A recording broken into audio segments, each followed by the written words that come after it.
Hello everyone, here's what's coming up tonight on News Center Now. You ready for a rhyme? Like a rap or? Well, like this. They sound scary, but parasitic flies are actually the good guys. If you like your trees and you want to keep your trees alive, then it's a good thing. How scientists want to take down an invasive species with a superhero insect. He's playing t-ball and swinging on the playground just like any other 5-year-old, thanks to some ambitious middle schoolers. I feel like my Instagram page is becoming my resume. Showcasing our beautiful state is one Maine woman's career. Meet a Maine influencer and learn how she turns likes into cash. This is News Center Now.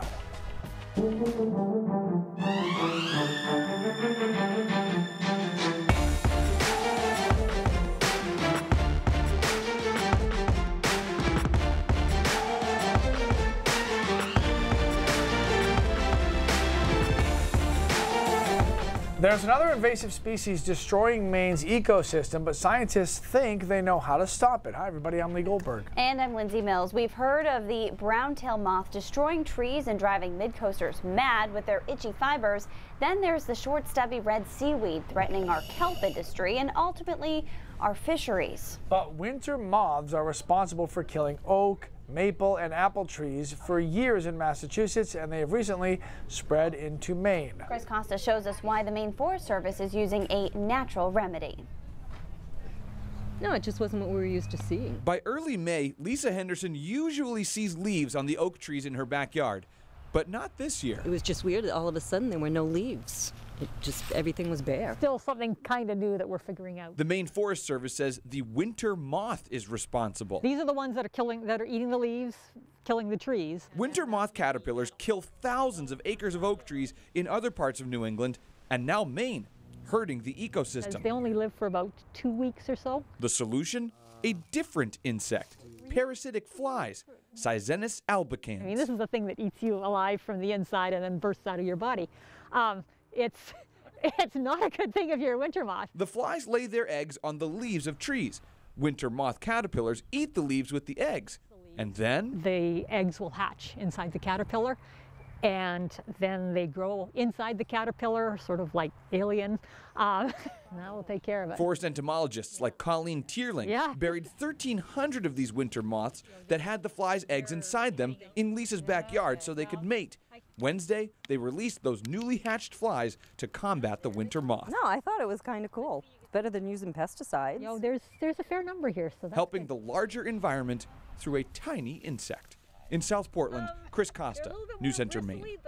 Now, they discourage people from using pesticides because they can kill the ground predators that do most of the work eating the winter moth. Scientists say the relationship between the fly and the winter moth is so specific that even if a dog eats some of those parasitic flies, they won't get hurt.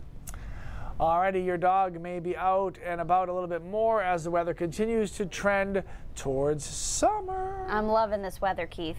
Yeah, this is a nice first spring in Maine. This has been pretty nice. Of course, we've been dealing with a fog bank along the coastline off and on throughout the day. You can see it. It looks like clouds out here on our visible satellite, but that's all fog. And if you're looking off the coastline across much of the state, you can see it just lurking offshore. There it is over down East Maine and into the mid-coast into southern Maine. You can see it in the eastern prom in Portland right now. So that fog bank's going to roll back in tonight, and the fog will be dense at times as it was last night. So yeah, let's take a look at the tower cam right now, and you can see it right there over the bay rolling in. And that will roll in tonight, and a dense fog advisory is in effect as a result until 8 a.m. tomorrow morning, when it will tend to want to burn itself off. All right, temperatures, of course, corresponding to that. Whenever a fog bank rolls on shore, it wants to match the temperature of the ocean it was just over, which is in the 50s. So we're in the upper 50s, even 47 in Rockland right now, compared to 75 in Freiburg and 76 in Berlin. So it's all about that ocean influence. Beyond the fog, though, we have a pretty nice end of the week forecast. We'll talk about that, guys, as well as the Mother's Day forecast, which is improving as we speak. Well, it's one thing when a community rallies around one of its own. Yeah, it's totally another thing when people are willing to help out someone that doesn't live in their immediate area. And that's what happened to one family from Biddeford and a very special little boy. Meet Lewis. He'll be 5 years old next week and loves to play. Whee! Lewis was born at 25 weeks and 6 days. He weighed 2 pounds, 3 ounces, and was 13 inches long. Because of his early arrival, Lewis was born with hydrocephalus, spastic quadriplegic cerebral palsy, and epilepsy.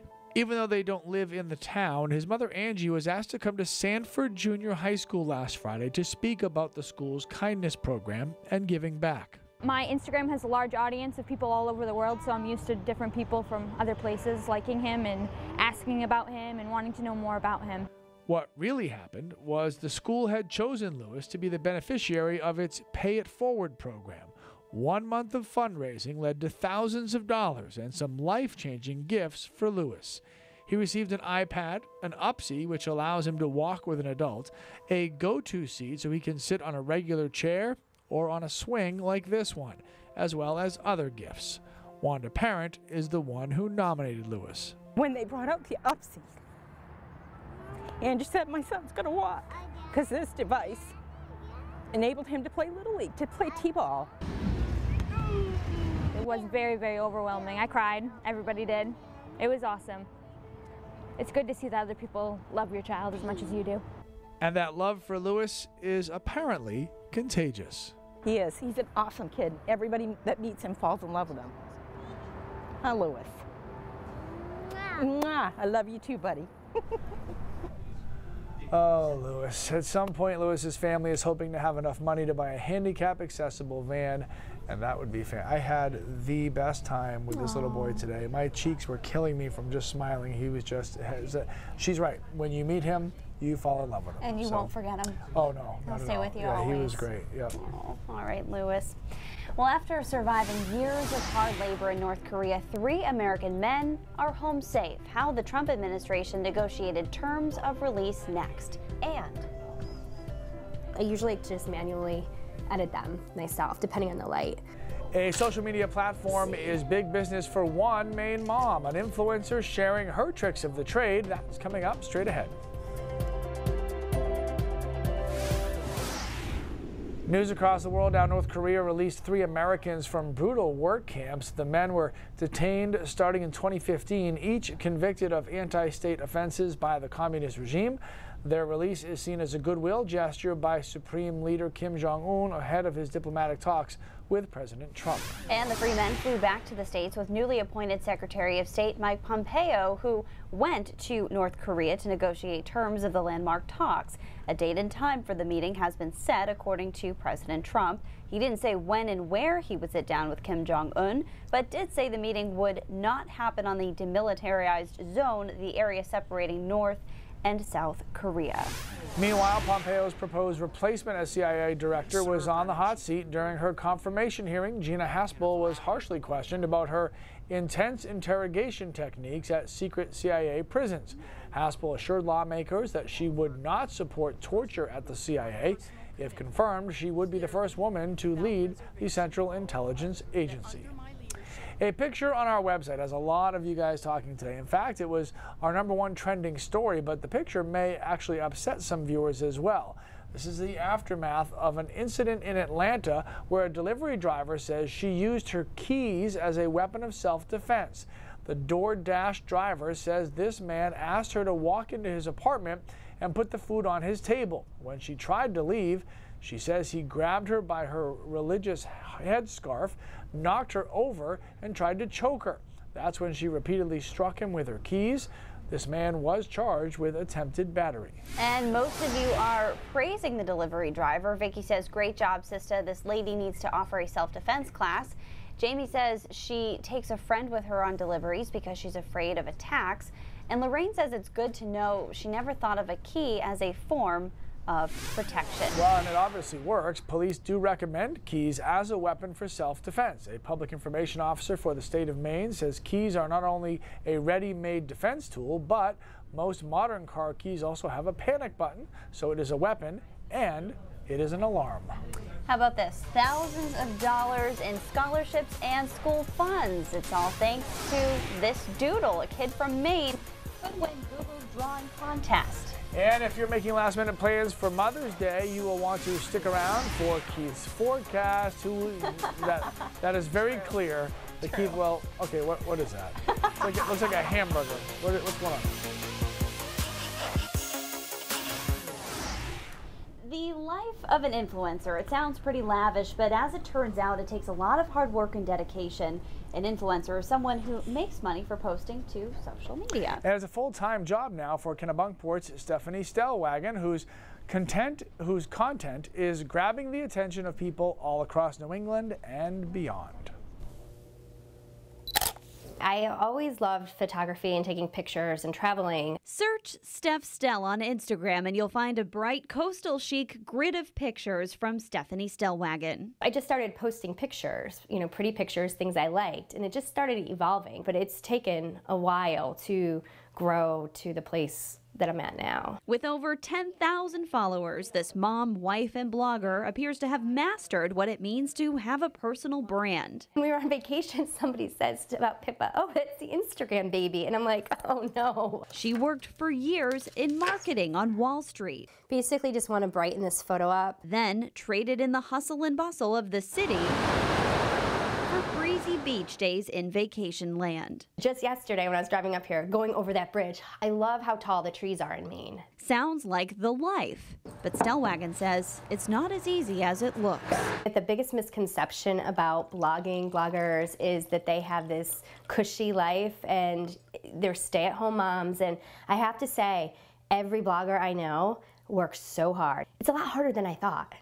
It's every day on, and it's a lot of time on social media, on your computer. It's a lot of time out in the field. Several New England hotel companies sponsor Stellwagen's posts. Brands such as Cliff House, Maine, and Cape Nettic. I will go and stay at the hotel, take photos, and basically curate an experience for my following. The latest company to reach out to her? Cape Cod Chips. While fellow influencers can be supportive, she says the industry is competitive. They are all vying to be ambassadors for big brands. One challenge day to day, she says, is something any Insta user can relate to. The captions are sometimes harder than actually getting the photos. Storytelling is a big piece of what she does, and does so in a place where her own love story began. He did a race up here, and we stayed at Hidden Pond, and then exactly 1 year later, we got married at Hidden Pond. I love Maine. I love showcasing Maine and want more people to come see it. And for caption writing advice on Instagram or any social media platform, go to our website or mobile app. Stephanie shares some more advice there. All right, we're checking in with Katie Ortiz.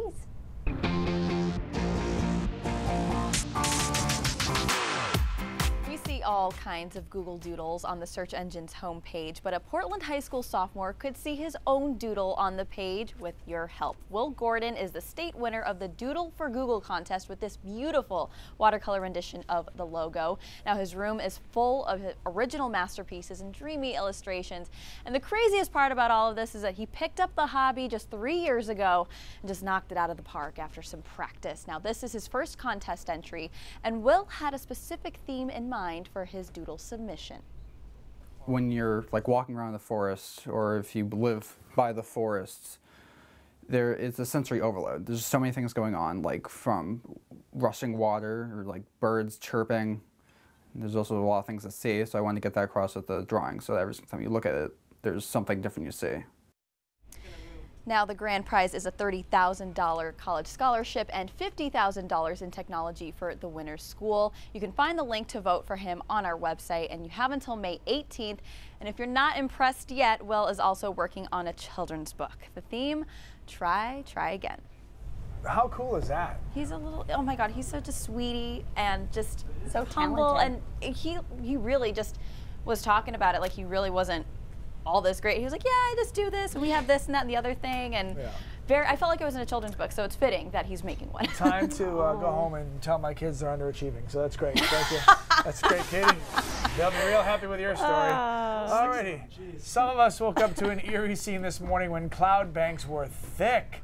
We saw lots of great pictures on the fog on our Facebook page. This fog was really hugging the coast, but it mostly burned off by this afternoon, and we got a whole lesson from Keith Carson on this fog just yesterday. That second one looked a little bit like that picture. Clearly, that the fog we didn't see watches yesterday. raindrops. Yes. And knew to show up. Yeah, I mean, this is pretty thick stuff. We get it a lot in Maine, right? But the last couple, there's the fog bank. It lurks offshore. Wow, look at that. It's like threatening you that it's going to roll in, and it will tonight. But we did get a decent amount of sunshine in between, so that kind of worked out. Temperatures depended on whether or not you were in the fog bank, right? Along the coastline, it was much cooler. Look at these temperatures. Biddle, 49.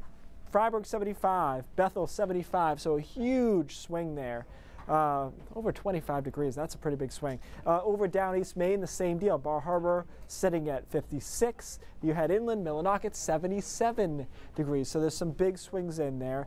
You know, we do see that quite a bit in Maine, but even by Maine standards in spring, 25 degrees is a pretty big difference between the coastline and inland locations. You can see the fog bank covering almost the entire Gulf of Maine. So it's sitting there, it's lurking, it's waiting to move onshore, and in places it is doing so right now, but it will move in tonight. Take a look at the Bar Harbor time lapse of the day today. Fog, beautiful, fog, beautiful, beautiful, fog.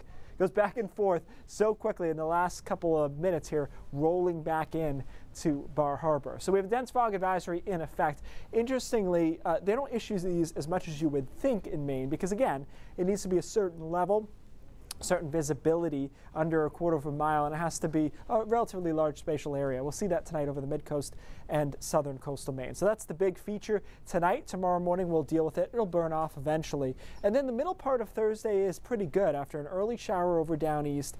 Here we are around noon, 1 o'clock, 60s, sunshine, nice, and then the showers don't move in until after dark for most of us, and they're very scattered in nature, and they're quick moving. So by Friday morning, we've cleared this front out of here. A little bit breezy, but I actually think Friday is a pretty nice day. Bright, temperatures in the upper 50s to low 60s, very seasonal kind of day, and then we wait for our front to arrive on Saturday. Now Saturday is looking a little bit better than it did before. There's still chances of rain in there, but it doesn't look as large of an area as far as coverage. So here we are, 9, 10 o'clock, showers start moving into southern Maine. By noon, they're in through Portland up into Brunswick, and they get into the mid-coast and a little bit into down east through the middle of the day, but they don't get any farther north than that. So if you're north basically of Bangor, I don't think you'll see any showers on Saturday. That moves out quicker than forecast previously, and now Mother's Day is looking pretty good. Overall, the pattern is relatively mild. Nothing crazy. I don't see any 90s in there or anything, but we stay on the mild side over the next week or so, so that's favorable. Inland forecast is going to be warmer than coastal, as it typically is. Again, showers on Saturday, not a washout. Mother's Day looks better than it did before. Partly cloudy, we'll call it 60 to 64 degrees, and then we should start warming up next week. The only question is whether or not the sea breeze influences us, but at the moment I have us in the 70s and upper 70s, inland, some thunderstorms on Wednesday. So overall, we're actually in a pretty nice pattern here. He's clapping. I'm sure a lot of moms very happy for this Mother's Day forecast. This is a great setup overall, because you know how May can be. May is, in Maine, questionable. This one's a hit so far. Did you get something for your wife for Mother's Day? Got 2 things already. All right. Very good. Just want to make sure. I was going to say it's not my first rodeo, but it actually is. I was going to say, someone's going to check on you. All right, thank you. Last night we introduced you to Christopher Wright, a 6-year-old who relies on insulin to live, but the price of that drug has tripled since 2002. Insulin, just the latest life-saving drug to be slapped with a shocking price tag. Before that, obviously, it was the EpiPen. Today, that emergency medication for those suffering from a life-threatening allergic reaction has a new set of problems. A shortage. NBC's Erica Edwards reports. Hold it right here. You do it, and then you inject it. So easy, a child can do it. 9-10. Great job. What's apparently not so easy, getting your hands on the popular epinephrine auto-injector, EpiPen. The Food and Drug Administration says there are temporary spot shortages of the drug used to treat severe allergic reactions to things like peanuts and bee stings. It's still possible to get an EpiPen, but it might take a little longer. There are things you can do in the meantime. Check the expiration date of your current device. Start the process of getting a new one now if it's about to expire. Or get a different auto-injector. There's no shortage of the Auvi-Q device, and it contains the same medication as an EpiPen. Now, if you switch from the EpiPen to something like the Auvi-Q device, it's important to become familiar with how it works. Different devices work slightly differently, and an emergency is the worst time to figure that out.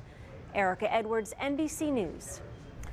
All right, coming up on News Center at 5:30, there will be a story that has Corporal Cole's funeral. This is kind of a surprise here because his family was told that they could have the space and resources to honor a fallen officer at no cost to them, but they soon found out that they owed thousands in unexpected costs. How the community is stepping up. Also ahead, a mother's plea for help, searching for the body of her 5-year-old son. Straight ahead on News Center Maine at 5:30, and more now when we come back. Today's brain drops. I'm excited about this because I think you're not going to be able to pronounce the first 2 words. Yeah, I can't, because I was asking how to say that. Very happy. I actually Googled it at one point.